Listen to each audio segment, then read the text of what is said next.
Alright, YouTube, this is my All-American Life, and I'm coming right back at you with another video. So, I've been in the pipeline industry for you guys that really don't know anything about me. For a year and a half to 2 years as a helper, slash labor hand, I've done a little bit of both. And I've made a video on how to get your first pipeline job. I made a video on how to get along with your welder. I made a video along the drug test. Well, what does that help you do? I mean, it helps you get along with people at work, yeah.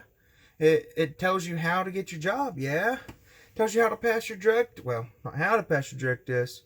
You shouldn't be doing drugs in the first place. It tells you what could give you a false positive if there ever was a chance, and what type of test you should be taking. Anyhow, what I'm getting at here is I've not done a video on things you need. So, I thought to myself, when I first got my pipeline job, did I know what I needed? And the actual answer is, I had no flipping clue.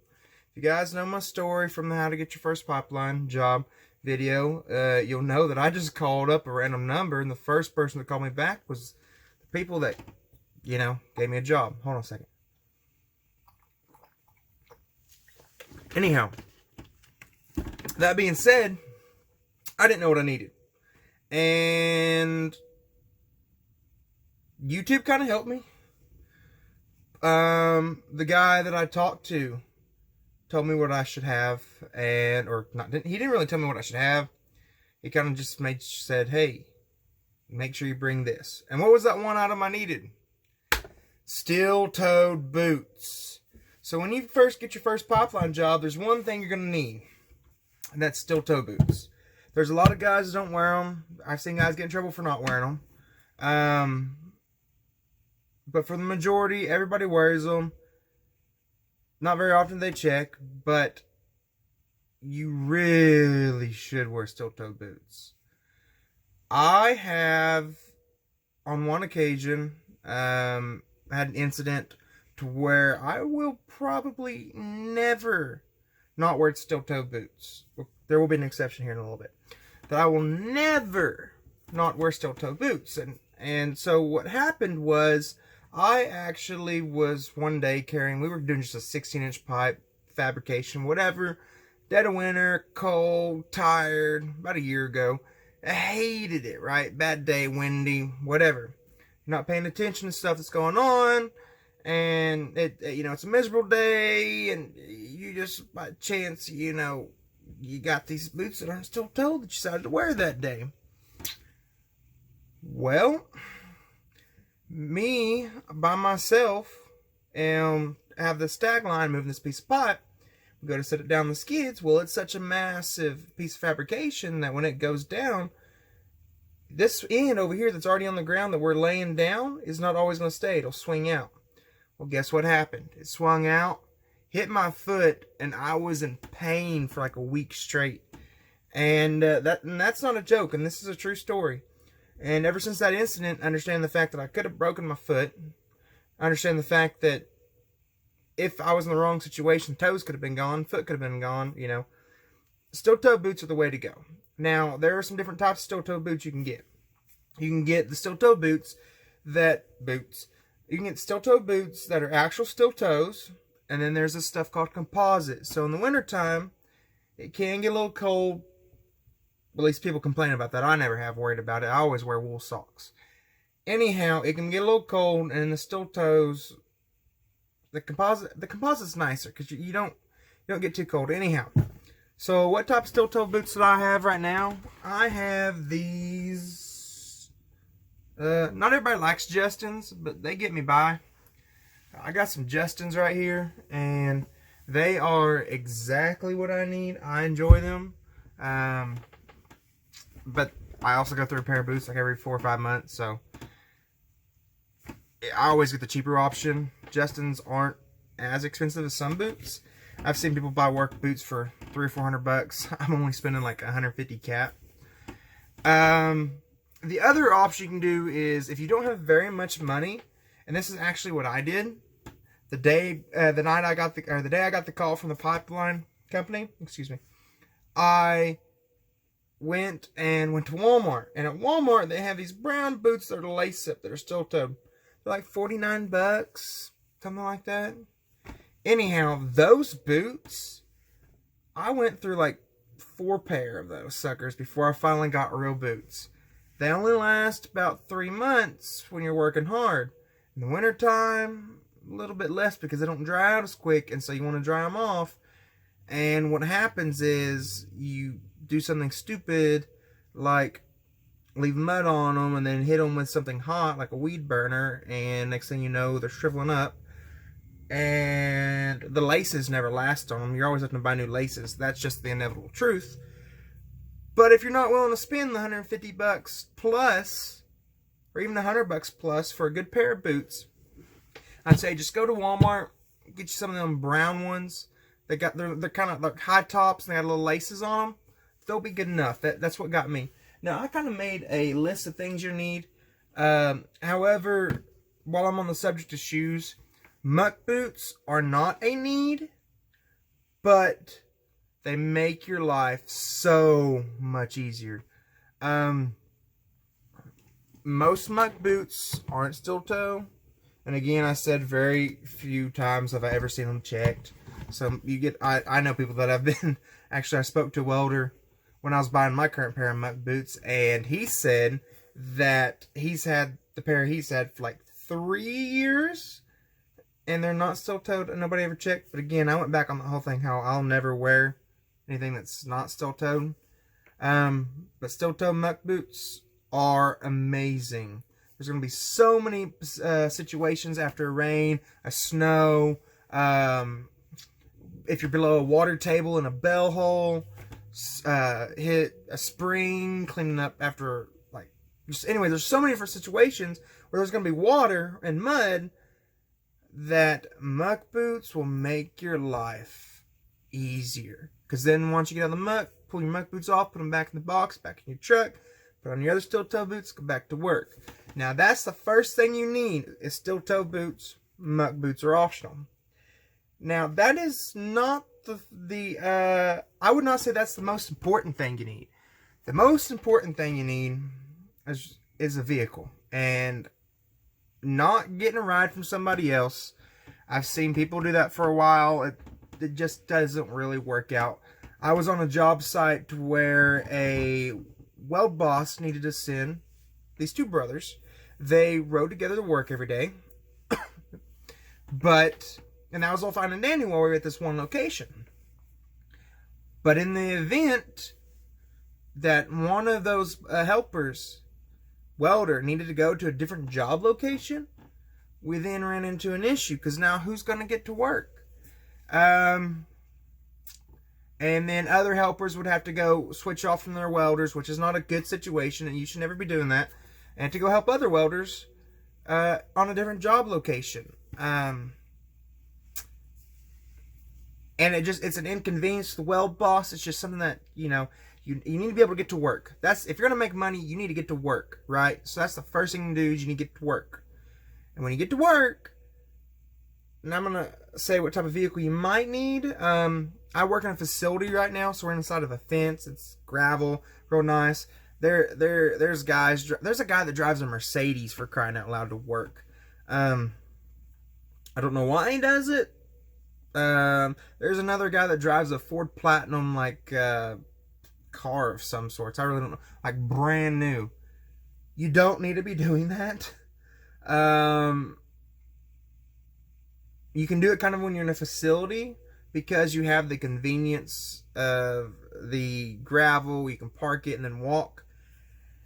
However, if you're doing some real legit pipeline work, I'm talking mainline, you better have a truck, buddy boy or girl. You need a truck.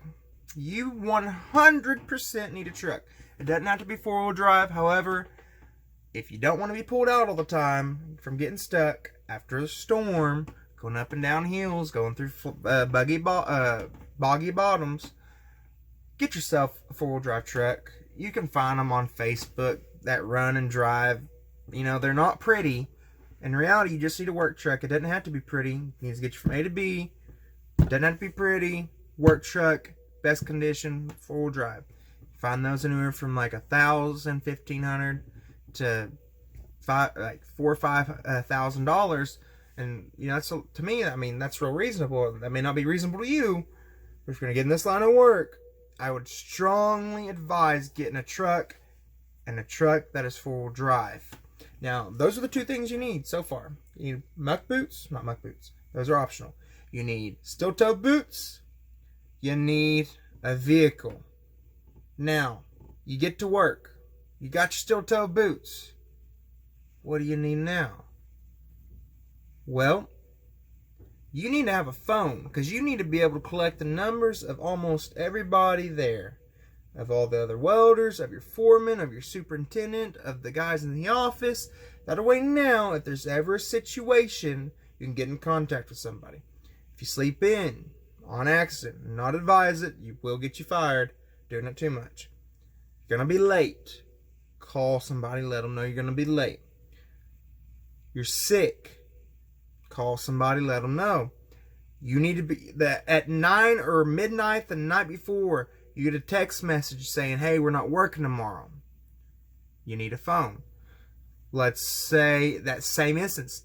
It's late at night. You're not looking at your phone. You might get a call 9 or 10 o'clock at night, 11 o'clock at night saying, hey, you need to be up at 4 in the morning because we got a different job site 5 hours away from here that you need to be at because we have either A, an emergency, or B, nobody else has the papers that they are supposed to have, and you're the only one that can go. Or C, you're somewhere on a job site, phone rings, it's either A, an emergency, or I'm doing still ABC. Anyways, 1, it's an emergency, or 2, you're in the wrong location, you need to go somewhere else, or 3, they're sending you to do something. So those are just tons of reasons why you need a phone. I mean, it's kind of self-explanatory. You just need to be able to get in contact with people, and they need to get in contact with you. So, muck boots. Not muck boots, I said that again. Anyhow, steel-toe boots. You need a vehicle, preferably a 4-wheel drive truck. And the last thing you 100% need is a dependable cell phone. Doesn't have to be a smartphone. It can be a flip phone that's on straight talk, minutes, messages, whatever. Just enough to be able to get in contact with. You think those are kind of like self-explanatory, right? Anyhow, there's a few other things that you're going to need, but the company may supply. For instance, a hard hat. Obviously, you're on a job site, construction, hard hat. Truck drivers that don't get out of their truck have hard hats. There are guys that are the woman in the office that we have. She comes out in the office. She obviously doesn't have a hard hat in her vehicle. She's got a hard hat, but why does she need a hard hat? She never comes. Well, there's an instance where she might need to come onto the job site with paperwork for somebody to sign. What has she got on? She got on a hard hat. As a helper on your hard hat, you're gonna get this thing that's called a halo, and on that halo, it's gonna have a clear visor that comes down to prevent sparks from getting in your face. And labor hands won't have their own usually, but if you're like on the front end buffing or doing any sort of cleanup or doing bolt up and getting the flanges cleaned or cleaning up skillets for a hot tie-in on, anyway. Out of all those things, you might need to use a buffer, and so in your trailer, you might get one of them halos. Anyhow, that's not important. That's just a side story. Anyhow, you're going to need a hard hat. However, if you do not have a hard hat, of the many times I've hired in, the people in the office always come up to you and go, do you need a hard hat? If you need a hard hat, they're not going to just send you home. What they do is they go in the back, they pull out a generic white hard hat, they hand it to you. I've always been told by every single one of them, even though I don't need a hard hat, because I have twice, but I have my own hard hats. Anyway, if you need a hard hat, what they do is they'll tell you, like, here, we will give you this hard hat, but it's like $60 coming out of your check. And so they pull like $60 out of your check. You don't even notice it's gone, but you still got to pay for it. However, doesn't matter the condition, to what I understand. If you return in that hard hat back to them when the job's over or you leave, they'll reimburse you that $60. I don't know how true that is. I just keep the hard hat so you don't have to go through it again. You're going to have to buy a hard hat eventually. Might as well get it the first time through the company. They're generic. They're not anything special. They're not carbon fiber. Just plastic. Hard hats are useless half the time anyways. I think they only absorb like 5% of the impact. But you got to have them. I would say safety glasses are another thing that they're going to give you. By the way, I keep looking down because I have this little whiteboard that I write everything on to kind of for notes. Anyhow, safety glasses is another thing. Safety man's going to supply them. They're going to give them your first set in the office for free, and you don't have to worry about anything like that. And again, I've never been in where they've ever charged for safety glasses. Now, I have been at a low rent company where I had to buy my own safety glasses. And next thing I was going to say, and gloves. And the next thing you need, obviously, is gloves. Labor hands. Get you some simple leather gloves. You're going to wear them out quick. They're going to get muddy. They're going to get wet. Don't go expensive unless you take extremely good care and don't work, obviously. But regular gloves do you just fine. But helpers. You're going to want to get your hands on some welding gloves. Absolutely 100% want some welding gloves. I go through quite a bit of gloves, to be honest. But the Stallion 850 larges that have the elk skin, that's what I kind of like. Anyhow, those are really good gloves. And the reason you want welding gloves, even though you're not welding, is you are dealing with sparks all day, every day. Unlike labor hands. Labor hands, they don't have to deal with hot stuff all the time. As a helper, you're cutting with a bevel machine. You got strikers in your hands, lighting bevel machines, torches, weed burners, stuff like that's going to get hot. So obviously you might burn your hand. Whatever. Next thing that you're going to want welding gloves for is grabbing rods. Rod them rods and they're burning them up, especially when they get them down these stupid little stubs. Anyways, they get them down these stupid little stubs, and they're hard to get out of the stinger. Anyway, you might fight with to get out of the stinger for just a second. Well, when you do, holding on to that little tiny stub, it is hot. I'd love to know how hot they are, but they feel like you've just picked a rock out of a fire if you accidentally reach for one. And I'm not saying I did. If you accidentally reach for one without gloves on. Anyhow, them welding gloves, because you weld with them all day, they got to be able to keep heat out. Grabbing them rods makes your life 10 times easier. If you have regular leather gloves, they don't have the proper thickness or insulation, and even though you have gloves on, you're going to get burnt and the gloves are going to shrink up. So those are some things they might take from your check, but the company's going to supply. That's just the way it is. Now, there's one thing that I should have mentioned first, but, well, not first, but on the things you need. And it's kind of dependable on what you're doing, what kind of, if you're on like mainline industry, if you're on, or literally, well, it's more on what job you're on. You need FR clothing, so fire-resistant clothing. It's been proven that that stuff's worthless, that starch clothing will last longer in a flash fire than fire-resistant. But some jobs you have to wear FRs. And FRs are expensive. You can find them online for like $40-50 for a pair of pants, $40-50 for a shirt, $30 for a shirt. But if you go to like Outwoods to buy them, or I think Sharps, I've been told, they are like $80, $70, $150 for shirts, pants. Outrageous prices. Anyhow, what I'm saying is that you need to get a pair of FRs for the event you're on a job that requires FRs.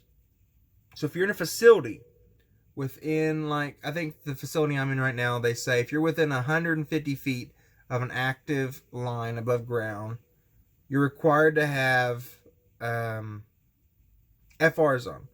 Now, I've been on job sites where if you're doing you just can't be within 30 feet of a live line above ground, and that required FRs or tie-ins going under existing lines, or tying into obviously a hot line, or line that has had stuff in it recently.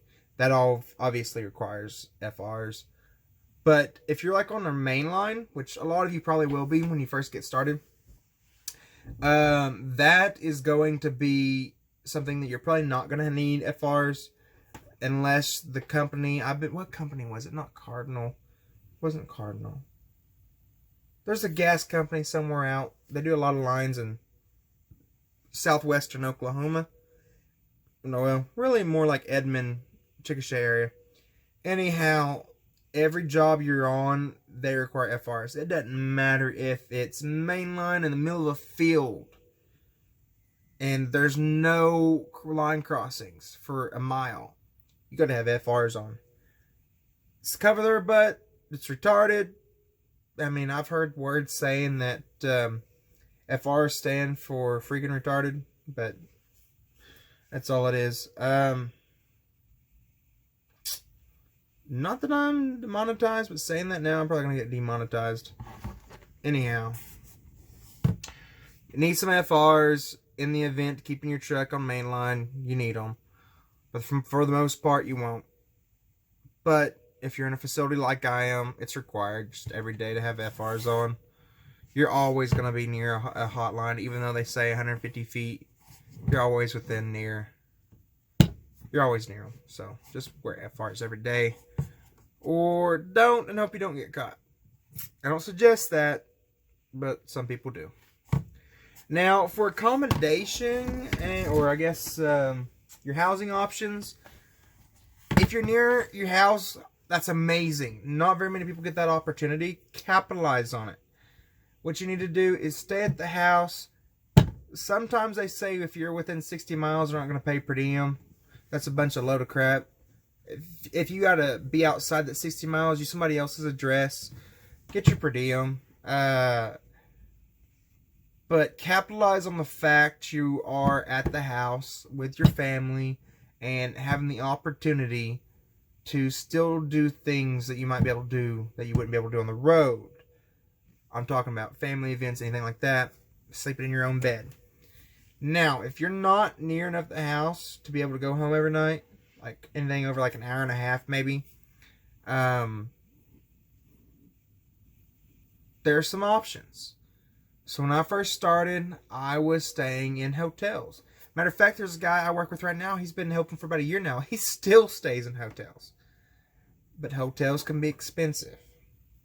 If you're paying $225 to $350 a week, this is an Oklahoma price. This isn't even up north Dakota, West Virginia, even down in Texas. Some prices are outrageous. But if you're even just paying that price, obviously it adds up. 4.5 weeks in a month. You know, in a month you're going to be spending, what would that be? Just like $900 minimum a month. I mean, it's not that enjoyable to look at your account and go, oh crap, there's $900 I could have spent elsewhere. So that brings me to your other option. Your other option is to buy a camper, or rent a camper, or get a loaner camper, or whatever. But in a camper, I've stayed in places where they only for like water, electric, your sewage, internet. Internet's always crappy, but even some of them have hookups for your TV. Those places, I've been as cheap as $365 and paid as high as $450, and those are low for, I mean, this is Oklahoma, but those are pretty low, I guess, for the worldwide. But compared to spending $900 a month on the minimum, it's kind of nice. It's kind of nice to be able to spend the minimum and get by. But when you first get started, that may not be the option. You may have to do what I did. I went the difficult route. And I actually paid $3,000 for a camper that, well, no. Back it up. I paid $800 for a camper that I had this massive idea. I was like, hey, I'll remodel it. Turns out it wasn't even worth sinking a dollar into. However, I stayed in this camper with only a bed and a Great Dane. There was no bathroom facilities. There was no shower. There was no cooking area. Just a bed in a 15-20 foot camper with a dog. And you may think that's cringy, and it was. So, and where did I go to the restroom? Where did I shower? I get those questions all the time. Well, when I was staying in that camper, I would look around. Even if I had to drive like 40, 50 miles, I would go to places that are RV parks that had facilities. Now, you're going to have RV parks that do have facilities, like laundry rooms. They're going to have the whole 9 yards. Game, like a lounge. They're going to have it all, right? Now, there's going to be other places where I'm staying at now, that they just got a spot for your RV and nothing more. So, when I was in that camper, I would stay at places that had those facilities. To answer any question you might have about that, yeah, it's annoying having to walk 50 yards to get, to go use the restroom in the middle of the night if you need to. Or if you're in a bind having to run. It's not that pleasant, but it's doable. It's enough to get you started. $800 plus your initial investment for your thing is in the long run a lot cheaper, and allows you to save money, because then you're only spending, like, let's just say the average cost I've spent on RV parks is $400 a month. So now we're spending $400 a month, and we're pocketing all that extra per diem. We can keep kind of save it up until we can buy something nicer, like this camper. This camper is not the best camper, but it's like it's got a super slide, a kitchen slide, and there's a few other things. Anyway, it's a gooseneck. It's worth about $6,000. Anyhow, saved up, get one of these. It's a lot nicer, a lot more room, a lot better in general. And that's the housing accommodations. There's some things that you might have to deal with when you first get, your first pipeline job. Some things you might need. Camper. If you can't afford a camper, hotel. Can't afford a hotel. I've heard of one story I'm willing to tell, and that's where there was this guy that was sleeping he had a van, and in the back of the van it had a bed, and he had a gym membership at the local gym, and so he would go to the gym to shower and work out, obviously, but to shower. And then, of course, he had like 5 or 6 sets of clothes. He'd do laundry twice a week. And then he had his portable, whatever, and a generator.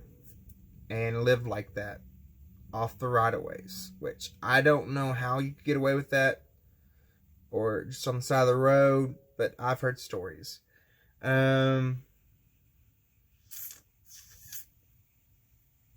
Now, the most important thing, and this is where I'm going to end the video. I've said it in a lot of other videos. The most important thing you're ever going to need, you're ever going to want, is a good attitude. I have written down on this thing to tell you about a story about a couple of helpers at an old company I used to work at. But I don't think I'm going to get into it. The long version, I might into another video. But in all my videos, you're probably going to hear me talk about a good attitude. And I'm not saying come in and be cheerful. I'm just saying just come in, be willing to work, and try to make a name for yourself where a welder will pick you up, or where he wants, like if he gets laid off or you guys get laid off, he brings you with him to the next test and you continue working for him and you learn from him. Or a good attitude if you're a labor hand and you want to learn to become the boss, Get a good attitude, work hard, work ethic. Those are the things you need. So what I got for you like today, the whole list was vehicle, phone, steel-toe boots. They will supply the gloves, hard hat, safety glasses. You're gonna need a place to stay, and money. Save your money. Save your money. And then, of course, a good attitude and a good work ethic. And that is all you need. With that being said, this is my All-American Life, and I think this video is a wrap.